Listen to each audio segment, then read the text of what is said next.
Hello everyone, welcome to my YouTube channel. I am Natasha T. Brown and this is Why Write. And Why Write is my weekly series where I discuss all things writing. I share tips every single week to help you write your books, create your brand messaging, and anything that you want to learn about. So this week our topic is how to expand your manuscript. I received a message last week from a young lady who wrote a really powerful book. She submitted her book to tons of editors and publishers, and she received some really great feedback, except for one thing. Everyone told her that she needed to expand her book. Her book is too short. And so she reached out to me. She wanted some tips on how she could make her manuscript longer. So I told her that I'm going to help her out, but I also thought that maybe some of you might benefit from some of the tips that I am sharing with her. So tonight I have 3 tips for you. All right, so tip 1 is to get out of your own head. Hello. All right, so what do I mean by that? Many authors deal with something called writer's block. Now, I don't really agree with writer's block because I believe that there are so many things that we can do to get over it. I posted a video in Why Write. It's called 10 Writing Prompts. That's going to help you out. But also in the previous edition of Why Write, we talked about techniques to write and publish, right? One of those techniques is to actually outline your book. And so when we talk about getting out of your own head, the outlining process is going to help with that, because getting out of your own head is basically getting out of the idea that you have to come up with all the content, right? So some people are like, well, I'm writing about my story and I don't know what else to write or how to make it longer or better or more creative, right? Well, just because you're writing about your story, it doesn't mean that you have to use your own content. So you can take popular culture examples. You can use facts and statistics. You can use newspaper articles, paraphrasing them. You can talk about books that were already written. Cite the authors. You don't want to plagiarize. You don't want to plagiarize, right? You want to cite your different references, but you don't have to use all your own content. You can tell Bible stories. For my spiritual writers, Bible stories are golden. You can come up with pages and pages and pages of Bible stories, all right? For my business writers, you can discuss things like case studies for business. You can discuss principles from a business perspective. So you can share someone else's business success or business failure and use that to kind of drive home a principle. All right, so hopefully that will help you. Let me just drive this point home a little bit. Last week, I was meeting with a pastor, and he was trying to talk to me about, well, he was talking to me about focusing, and he was getting me to really, really look at my business. And so he told me to pull up the FedEx logo. And so when I pulled up the FedEx logo, I saw something that I had never seen before. And it's an arrow in the logo on the X part, right? In the X, I believe it's the X side of the logo, there is an arrow. I never had seen that before. And he said the point is when you focus on that, you can see it. When you focus on this logo, you can see the arrow going to the right. And I never focused on the FedEx logo, so I had never saw the arrow. I missed it. All right. And so he was trying to tell me that you miss things when you don't focus on them, but when you focus on something, you can catch things that you normally wouldn't catch.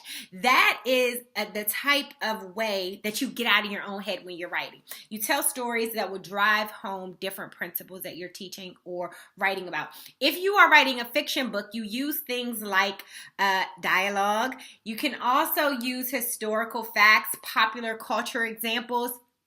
In fiction and nonfiction, popular culture examples are golden as well. If you have been living under a rock, if you have not been living under a rock, you are familiar with the new Black Panther movie, right? Ha, ha, forever. Hashtag forever Wakanda. Yes, yes, yes. Side note, I love the fact that all of the women were soldiers, or the soldiers were women. I love that. Anyway, last week, I wrote an article, right? I wrote an article, it was a business article, and I cited that movie to talk about a marketing principle that I was discussing in the article. Well, that is a really great way to get out of your own head, guys. People will be familiar with it. In one of my clients' books, he's talking about storms, and he talks about Hurricane Katrina. People are familiar with that. And so talking about things that people can relate to drive home a point that they may not can relate to is always going to be a good tip for you. The other thing that you can do is make sure that you're showing and not telling. That's one of the tips and tricks that I learned in undergrad. And when I was a journalist back in the day, that's one thing that I always really relied on, is making sure that my articles were very descriptive, even if they were short. Okay, you can always show and not tell, and make your manuscript a little bit longer. All right, tip 2, imagine this. Now, I love writing imagine this sections of books, because this is when you can just like kind of close your eyes and be creative, right? And so imagine this. Let me tell you how horrible divorce is. For every year, from 3 years old to 13 years old, my family took an annual trip to Disney World. Well, on that last year, I was 13. I'll never forget it. My mother and my father got in this huge argument right outside of the Anaconda roller coaster, and everything went black. That was the last time I went to Disney World. That's not a true story, but it's an imagine this story. So that's how you imagine this. You just close your eyes, you think about something super duper funny or dope or crazy, scary, sad, and you write about it, and you get the reader to imagine it. You can do things like, what if this happened to you?